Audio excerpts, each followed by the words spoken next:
Welcome to the Apex, everyone. I'm your host, Zell, and today, as always, we've got news with an edge. And starting with the blog and print world from Knife Informer, we have a review of the Factor Bit. That's a cool little small knife that many of you may like. You probably ought to get over there and get a look at that one. And BladeReviews.com hits us with the ZT-0450CF. That's one of those knives I had around here for a while. Really wasn't for me, but for many of you, Frankie, you can tell them just how great the 0450 is. For many of you, it is the right size and has a wonderful, wonderful action. And it's always good to see a print and pictures review and get another perspective on that kind of stuff. And The Truth About Knives has an article up about what steel do you avoid. And you know, they're right. All of us have some steel that really bugs us. Now, whether it be one of the super steels or whether it be one of the low-end steels, doesn't matter. Everybody's got one steel that you read that in the knife description, and you're like, oh, never mind, I ain't doing that. And, you know, for this particular guy, it's one steel that I actually like, but I understand his argument, and we're going to talk about that stuff in a different format very soon. We'll talk about that here in just a minute. I've got kind of an announcement for you guys that didn't catch it last week, and as a knife maker, The Truth About Rust. That's another article over on The Truth About Knives, and it's one you should read. It'll bring to light some things you may not have known about steel and even about some coatings. And from the Cutting Edge blog, that's Knife Depot's blog, we have the Spyderco Civilian, a look at the baddest knife of them all. And that thing, yeah, just go look at the pictures if you've never seen one. Oh my, yeah. And guys, I'd like to take a minute to talk about the Canadian knife rights issue. And this is a deal about some bureaucrat or group of bureaucrats on the Canadian Border Agency, whatever, making up this rule that basically if you can open a knife with one hand in any manner, that you can't have it in Canada. And I'm not going to get into the specifics of the rule. Kevin Cleary has covered that, and so's Jake over Canadian Cutting Edge, and KnifeNews has covered it. What I want to say is this is not just a Canadian problem. It's not just that our friends up in Canada, you know, the great frozen tundra up there, it's not just that they can't get one particular knife or a group of particular knives. This affects the entire industry. This means if you are a small knife maker, big knife maker, whatever, you can't send most of your knives to Canada now. This means if there is a low production knife that is producing enough to keep it in production, but maybe a fair portion of them are going to Canada, and all of a sudden you can't import that knife to Canada, well, that model you love may go away. And it's, like I said, it's just a major thing. It's a global problem. It's not just a Canadian problem.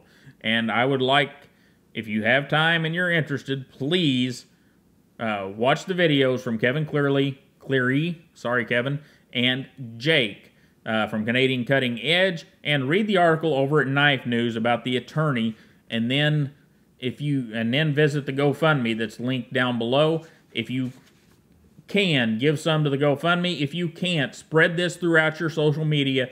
Get the word out there, and please try to frame this in such a way that explains that it is not just a Canadian problem. And I didn't, Kevin and Jake, I'm sorry, I didn't watch all of your videos this week. I'm just trusting that you did a great job with them. And I really hope that you guys are framing this as a knife community problem, not just a Canadian problem. Because that's what we're talking about here. And anyhow, share and send that stuff throughout your social media. And if you can, donate some to that GoFundMe page so that this lawyer can get up there and fight this in the courts. And moving on to video, we have Stazza23 bringing us some knife therapy with the Curtis Knives Medium F3. Cool knife. I'd like to look at that one sometime as well. And Slicey Dicey slides in with the Open L Knives, a piece of history, for $15. And I brought up those two guys first, Slicey and Stazza23, because we have an announcement. If you missed it on the Baz On Blades live show that Slicey does every other Sunday, he just did it this past Sunday, we have a podcast coming up for you guys. Be Slicey, myself, and Stazza23 talking about knives. We're going to try to do it with a little bit of structure so that we're not just talking loosely about whatever comes across our minds for an hour. We're going to try to get some structure in it, try to get some subject matter, try to bring interesting things to you in every podcast, bring some guests in, and do things like talk about this. Is there a steel that you avoid? It's a news article this week. It could be a very good topic for a podcast because, you guys know a steel I avoid. Most of you do anyhow. And there's steels I'm sure that Staza avoids. I'm sure there's some that Slicey avoids. And we can have a big talk about that. We're going to do a segment called Airing of Grievances, which whenever we do have disagreements, we're going to talk them out on air for you. That should be fun. And that should be coming your way in the next 3 to 4 weeks, and then every other week or so after that with the three of us and whatever guests we come up with. And guys, I think it's going to be a good time for us, and I really think it's going to be a good time for you guys as well. And that's our goal, is to make it fun to listen to and informative. I know, those are two tough things to put together, but I think we can pull it off. And let's move along with video now. We've got Birdshot IV.